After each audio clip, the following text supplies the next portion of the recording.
राजनीति की पहली परीक्षा में अदिति पास, डिंपल अखिलेश की पूरी हुई आस।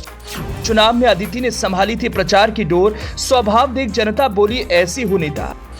न किसी पर वार न किसी पर पलटवार, चुनावी समर के लिए अदिति तैयार।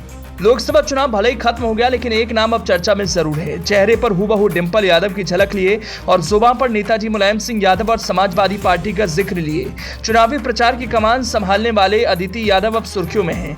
अदिति यादव के लिए चुनावी प्रचार का सिलसिला पहला था और पहली बार कदम रखा भी तो अपने दादाजी की राजनीतिक जमीन पर, जिसका नाम है मैनपुरी। मैनपुरी बोले तो वो गढ़ जहां बीजेपी तो छोड़ो, बड़े से बड़े राजनीतिक दलों की दाल नहीं गलती, क्योंकि यहाँ की सियासी फिजा सिर्फ सैफई परिवार को तवज्जो देती है। इसीलिए तो सियासत की शुरुआत करने के लिए अदिति यादव ने मैनपुरी को चुना और इस राजनीतिक पाठशाला में अदिति पास भी हो गई। मैनपुरी सीट 1996 के बाद से सपा के पास है। मुलायम से जोड़ें तो 3 पीढ़ियों को मैनपुरी ने संसद भेजा है। इस बार के लोकसभा चुनाव में अदिति यादव भी मैनपुरी में ही दिखी और गांव-गांव घर-घर जाकर प्रचार प्रसार किया। अदिति यादव ने जब से चुनावी कमान संभाली थी तब से सोशल मीडिया पर यही चर्चा हो रही थी कि राजनीति में अदिति यादव की एंट्री हो गई है। लेकिन ये सिर्फ एंट्री नहीं थी, इसे एक टेस्ट भी कह सकते हैं जिसमें अदिति को पास होना था। अदिति अपनी मां डिंपल यादव के साथ मैनपुरी में चुनाव प्रचार करती दिखी। 1-2 बार नहीं, पूरे चुनावी माहौल में अदिति यादव को प्रचार करते देखा गया। अपने प्रचार प्रसार के दौरान अदिति यादव की जुबान पर सिर्फ वोट मांगने के सिवाय कुछ नहीं था, यानी किसी भी दूसरे दल के नेता पर कोई टिप्पणी नहीं की थी, चाहे वो बीजेपी हो या फिर बीएसपी प्रत्याशी। अदिति यादव ने किसी पर कोई कमेंट नहीं किया था। अदिति की यही सादगी लोगों को पसंद आई, क्योंकि ये राजनीति से बिल्कुल अलग थी। जहां एक दूसरे पर लोग अटैक करते थे, वहां अदिति यादव के काम करने का तरीका खास था।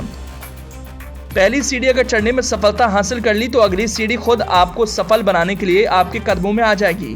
कुछ ऐसा ही हुआ इस बार के लोकसभा चुनाव में। वैसे तो कई चेहरे हैं जो नए सांसद चुने गए हैं, लेकिन एक चेहरा ऐसा है जिसकी भागीदारी दावेदारी के लिए नहीं बल्कि जीत की जिम्मेदारी के लिए थी, अदिति यादव। वैसे तो अदिति यादव की पहचान अभी तक अखिलेश और डिंपल यादव की बेटी के नाम से होती है, लेकिन अब की बार अदिति यादव की पहचान सियासत से भी जुड़ी, क्योंकि इस लोकसभा चुनाव में अदिति यादव ने भी चुनावी कमान संभाली थी। हालांकि अदिति यादव ने 2 लोकसभा सीटों पर जमकर मेहनत की थी, मैनपुरी और कन्नौज में।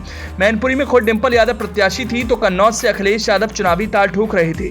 इन दोनों सीटों पर प्रचार के लिए डिंपल के साथ साथ अदिति यादव भी लगी थी। अदिति के लिए पहला चुनाव था जिसमें प्रचार के लिए खुद जमीन पर उतरी थी और अनुमान के मुताबिक रिजल्ट भी मिला, क्योंकि दोनों सीटों पर अदिति के माता पिता ने रिकॉर्ड वोटों से जीत हासिल की। ऐसे में अदिति का राजनीति में सफल होने का पहला अध्याय मानो पूरा हो चुका है, क्योंकि पहली रैली में भी धाकर डोर टू डोर जिस तरह से अदिति ने चुनावी कमान संभाली थी उसका नतीजा बिल्कुल पक्ष में आया और अदिति यादव पास हो गई, क्योंकि सियासत में सिर्फ पहली दफा परीक्षा देना और फिर अच्छे नंबर से सफल होना चुनौती है। अदिति ने जिस तरह से बागडोर संभाली वो कामयाब हो गई।